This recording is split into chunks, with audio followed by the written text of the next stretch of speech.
two young boys take turns swinging an axe to fulfill their sacred task, an assigned vocation to cut down the gigas cedar, hindering their village's growth. But it's futile, barely making a dent, like the 6 generations that preceded them. The helplessness quickly fades as Alice, their friend, shows up with lunch, greeting both Yujiro, the blonde, and a strangely familiar dark-haired boy named Kirito. Their lunch will spoil if they aren't fast enough. If only there was a way to preserve food. Kirito has a brain blast, coming up with an ingenious way to preserve Alice's pie by making it cold, and probably uncomfortably moist using his knowledge of cold salted meat. They just need some ice, which should be no problem in a feudal kingdom lacking the technology to cut down a single tree. They remember a legendary hero who found himself in an ice cave while chasing the dragon guarding the border to the Dark Territories. As long as they don't cross the border, they can avoid breaking the rules detailed in the Taboo Index. Upon reaching the cave, they find enough ice to last the village a lifetime. But something's off. They find the blue rose sword and bones of the ice dragon surrounding a hoard of treasure. There was nothing in the legend about the dragon's death. After gathering as much ice as they can carry, they realize there are multiple paths. Having forgotten which one they came in through, they choose one that leads to the Dark Territory. They hear the sound of battle and spot an Integrity Knight fighting a knight from the Dark Territory while riding dragons. The Integrity Knight cuts down the Dark Territory Knight and he drops out of the sky, landing a few meters from the children, reaching out as if asking for help. Feeling static? Your IP doesn't need to be. Never feel insecure again with the comforting embrace of NordVPN, a service that offers the same security as your favorite Dakimakura. No one will even know you ordered one. Or 20. Connect to one of over 5,500 servers located in 59 countries with a single click. If your hands are occupied, try out the Auto Connect feature and keep your internet activity away from the prying eyes of your waifu. Unfortunately, most independent nations with a population of 1 are region locked, so if you want to watch Crunchyroll instead of eating some, NordVPN is your best bet. It's like an isekai for your IP address. Speaking of alternate worlds, NordLocker is perfect for storing and accessing your encrypted files, so you can work on your spreadsheets after waking up in an RPG. Need extra protection? NordPass not only manages passwords, it also generates passwords strong enough to withstand more than one punch. Choose from 3 different plans. Enjoy the anonymity and security of NordVPN with the standard plan. If you're not worried about anyone discovering all the harem anime in your viewing history, the Plus plan includes NordLocker for added peace of mind. Get both NordLocker and NordPass with the complete plan and keep your credentials confidential. Help out the channel and your wallet by going to nordvpn.com/panime and receive 4 free months when you sign up today. The first 30 days are risk-free, money-back guaranteed. Watch your favorite anime from the comfort of your basement without losing quality or speed using NordVPN's rock-solid security. Alice feels she should and begins to move toward him before the 2 boys can stop her. She trips and her finger barely crosses the boundary. Suddenly, a head appears, confirming their fear. Alice has broken the Taboo Index. The Integrity Knight from the day before visits the village, but this time, the only thing he'll be vanquishing is a child. Kirito tries to create a distraction, but Yujiro is unable to move. A searing pain in his right eye stops him in his tracks. Shortly after, Kirigaya Kazuto wakes up from a full dive. He meets up with Shino at a cafe, where she asks him to help her in the next BOB before Asuna arrives. Worried about his physical condition, Asuna checks an app that monitors his vitals, figuring his new part-time job was to blame. Shino inquires, and Kazuto explains that he's been working for a company called Wrath that's developing a new type of full dive tech. They call it a soul translator, which uses fluctlights, basically the equivalent of a soul instead of the user's brain, effectively coding short-term memories onto the fluctlight to create a more realistic sensory experience. Due to the nature of the project, Kazuto doesn't retain any memories from the virtual world codenamed Underworld. While walking home with Asuna, Kazuto floats the idea of going to America to research the next generation of full dive tech, only if she would join him, of course. The Soul Transfer project feels like an extension of Kayaba's work, and he would rather distance himself from similar endeavors. They're interrupted by a man who begins to ask for directions, when Kazuto confronts him about following them ever since they left the cafe. Dropping the act, the man reveals that he's a former member of Laughing Coffin and lunges toward Kazuto with a syringe, the same one that Death Gun used on his victims. It's showtime. Kazuto pushes Asuna to safety and tries to fend off their assailant. In the melee, he's injected with the toxin as his umbrella pierces the attacker's leg. But it's too late. Kazuto collapses from cardiac arrest. Kirito wakes up in the middle of a forest with no recollection of how he got there. Judging by the scenery and his clothing, he figures he must be back at the underworld. But he shouldn't have any memory of the real world if that's the case. He stumbles across Eugeo, though he has no memory of him and can't tell if he's an NPC or not. He doesn't recognize any terms relating to video games, so gaining information isn't fruitful. He decides to wait until Eugeo finishes his sacred task for the day. He discovers that the game menu is still accessible. Eugeo details the incident with Alice, though in his telling, Kirito wasn't there. After explaining his calling, Eugeo is surprised when Kirito asks to help. Despite his sword skills and experience, the tree is just as resilient as always.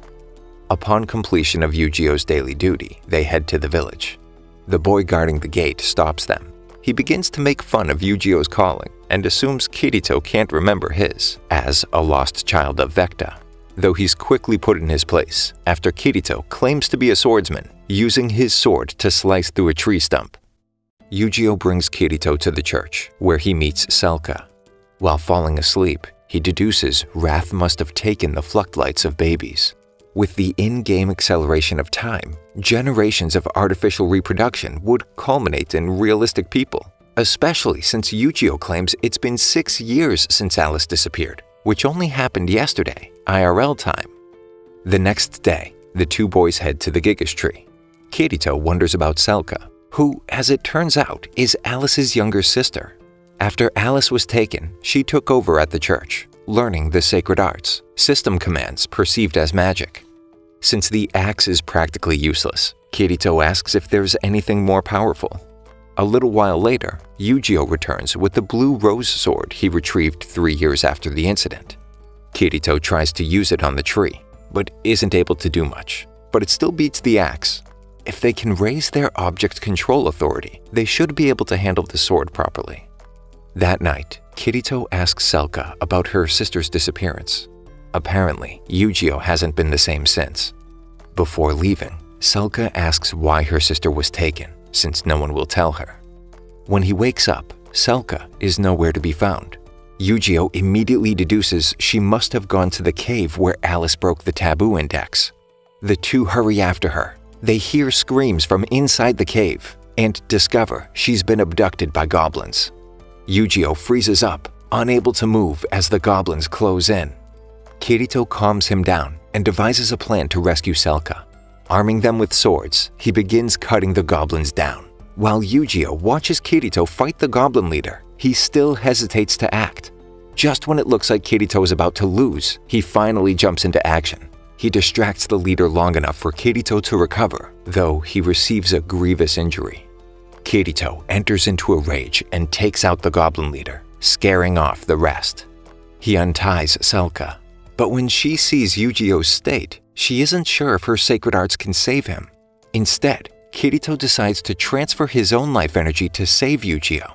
Almost passing out, he hears a voice telling him to come save her, and Kirito gets a strange feeling that they've met before. He asks Eugeo about it the next day. After the battle, Kirito's skills are high enough to swing the blue rose sword. Eugeo wants nothing more than to save Alice and asks him to train him. After some time, their sword skills are high enough to fall the tree as Eugeo lands the final blow. Since Eugeo has successfully completed his calling, he gets the chance to choose a new one. He vows to become a swordsman like Kirito and travel to the capital to save Alice. After saying goodbye to Selka, the two leave town for the first time in their lives. In the real world, following the attack on Kazuto's life, Asuna and his family are told that he may have permanent brain damage and is in a coma. Kikuoka proposes that the only way they could treat him is in a special facility, though his sister and Asuna are unable to locate him afterwards. They discuss the situation with all their friends and conclude that they must be using the new soul translator tech. Tracking his heart monitor, Asuna gets a ride from Klein to the last location, but it's a dead end. There's a helipad, and now that he's out of range, he could be anywhere. Their best bet is looking into Wrath. Apparently, Rinko Kojiro, Kayaba's assistant, helped develop the technology and might know where Wrath is holding Kazuto. After receiving an email, she decides it's time to pay a visit to their secret base in the middle of the ocean, bringing her assistant with her. Kikuoka is surprised to see her, as Rinko has been ignoring him up until now, but he's glad she came. Apparently, she's one of 3 people required to pull the project off.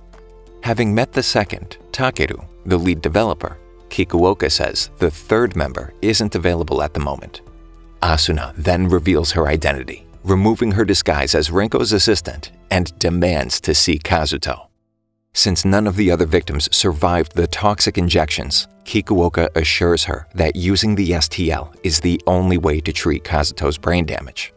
They already know that the soul transfer tech can contain souls in what they call fluctlights. But to what end? Well, the real goal of the project is to create a bottom-up AI. Copying adults always leads to instability and collapse. They used the souls of babies, so the AI would grow up and learn.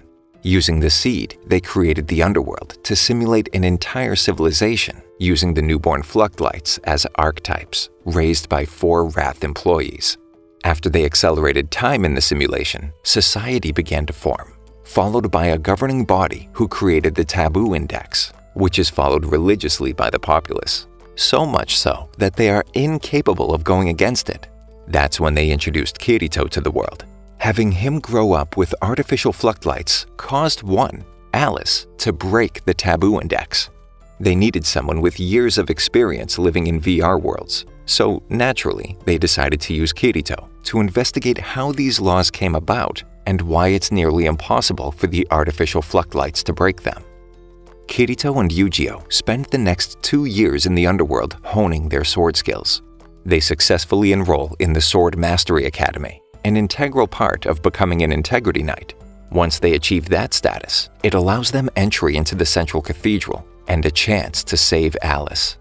In the underworld, there are only 3 stats: Life, Object Control Authority, and System Control Authority. They work like in most other games. But there's a twist. The strength of one's mental image and the confidence in their abilities grants power beyond mere numbers. A few days later, Kirito spars with his mentor, Lina. She calls him out on holding back the true potential of his sword style.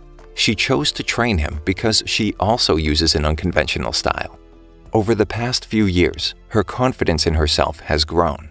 As the second sword seed, she's never been able to beat the first sword seed, Li Fontaine, but she may have what it takes, now that she doesn't regard her own style as inferior.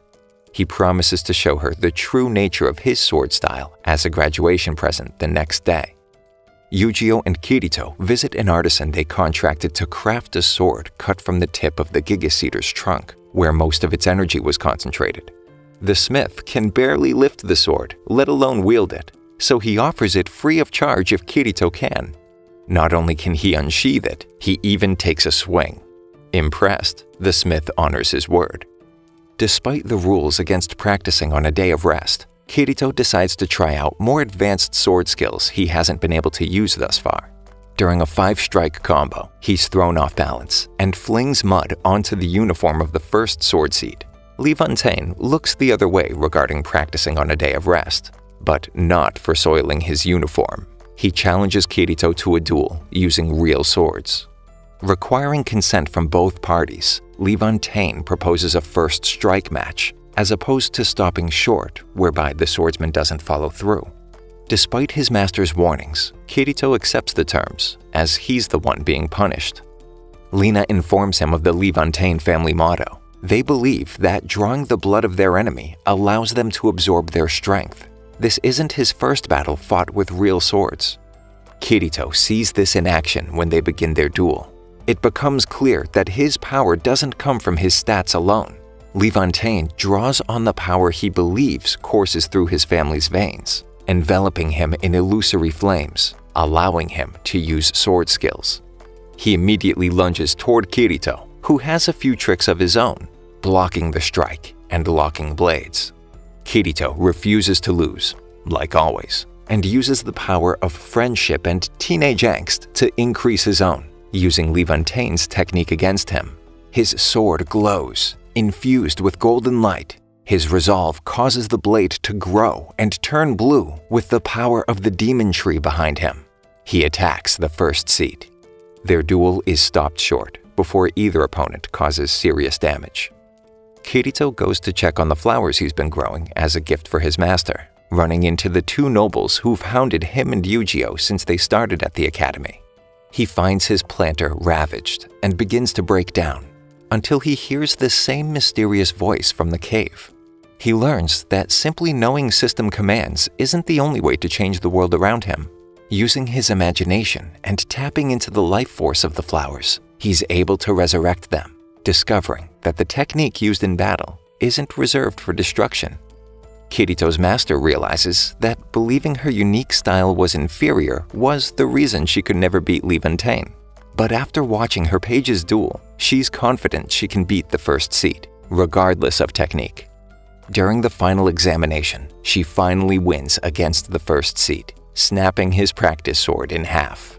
She graduates as the top swordsman in her year. Yu-Gi-Oh and Kirito are promoted, now having their own pages to train. They're not the only ones. The nobles that have been bullying them have been promoted too. Kirito explains how to use one's imagination or will to effectively alter themselves or parts of the world. While attempting to unlock this ability, the two nobles, now first and second seed, focus their attention on Yu-Gi-Oh after witnessing Kirito give his master the flowers they destroyed. Umber, the second seed, antagonizes Yu-Gi-Oh. He loses to Yu-Gi-Oh in a duel, despite Rios ending it short and calling it a draw. A few days later, Yu-Gi-Oh wonders why they haven't retaliated. Kirito reasons they would be breaking the rules if they attacked fellow students, though he worries they may be looking for a loophole in the taboo index. The next day, they have a picnic with their pages, learning that there are ranks within the noble class as well.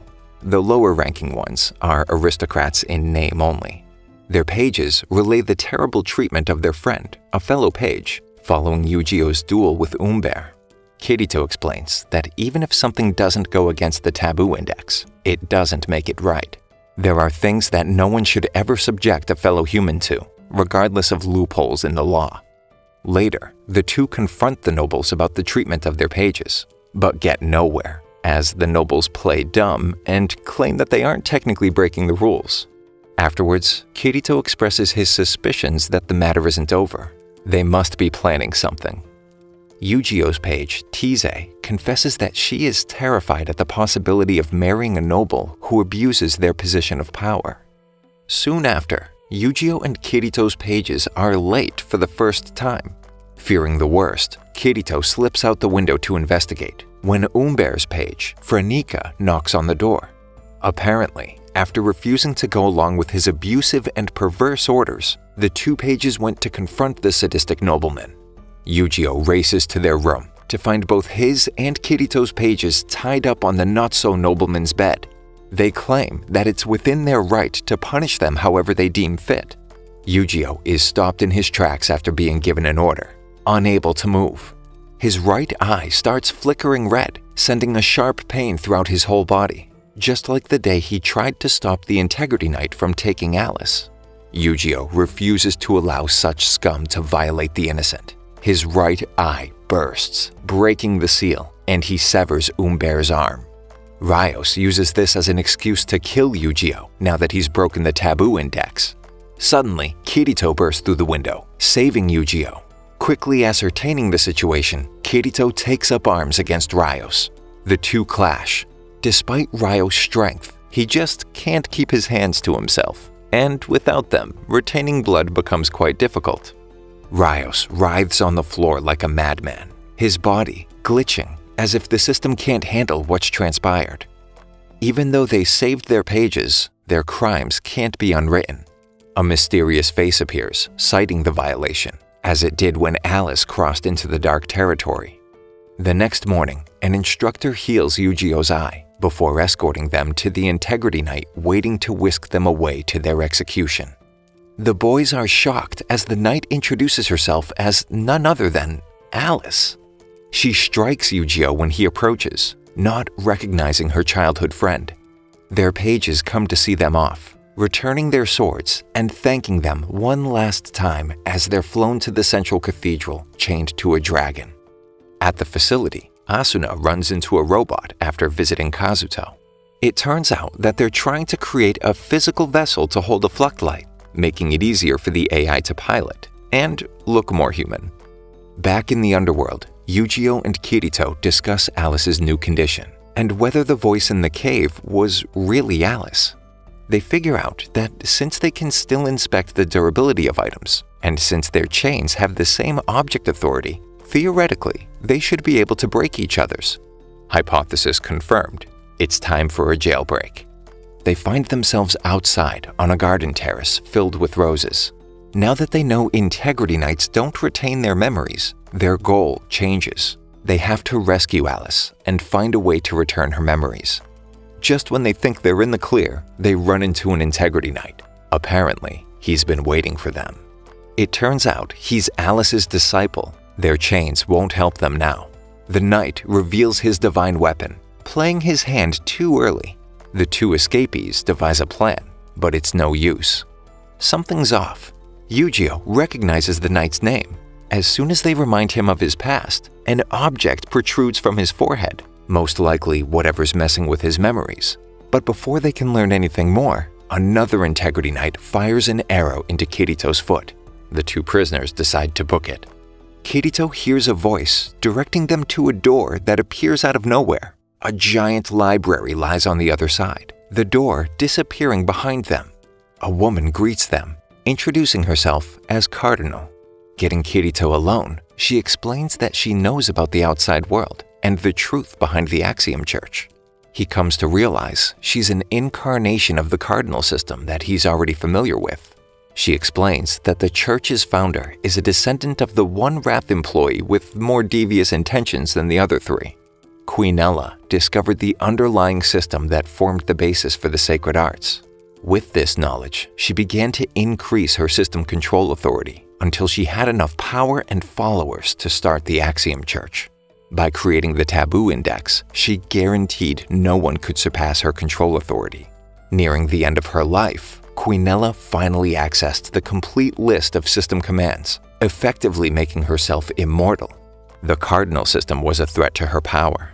Trying to gain the same authority level, she accidentally fused her Fluctlight with the system itself. After a time, Queenella realized that her Fluctlight memory capacity had reached its limit. She needed to devise a plan to overcome such limitations. She summoned a child, attempting to override her memories and supplant her own. Turns out it was her biggest mistake. She didn't account for potentially creating another godlike entity. The Cardinal system contains a sub-process that acts as error correction. When Queenella tried taking control of the girl's Fluctlight, the sub-process became contained within the woman calling herself Cardinal. After escaping to the Great Library, Queenella began to use the synthesis ritual to create Integrity Knights, while Cardinal sent out spies to gain allies of her own for the past 200 years. Despite this tyrannical rule over the underworld, Wrath never stepped in. Instead, they're using it as a test. The Dark Territories are set to invade the human realm, harboring Fluctlights of their own. Cardinal deemed it necessary to eliminate Queenella, the administrator, along with the Dark Territories, and the human ones. Despite that, she promises to save about 10 Fluctlights. Kirito agrees to help her, but he refuses to delete the entire world. He'll find a way to save as many people as possible. Cardinal explains that the prism protruding from the Integrity Knight is the key to saving Alice. They just need to secure the memories the administrator has locked away. Before they set off, she gives them 2 daggers, allowing her to cast any sacred art on whoever's flesh they pierce. They already have weapons that rival the Integrity Knights, though they still need the ability to perform perfect weapon arts by unlocking the memories and power infused into the weapon itself. With that, they set off to reach the top of the cathedral to take down the administrator and rescue Alice from her clutches. Thank you for sticking until the end. Subscribe for more videos like this.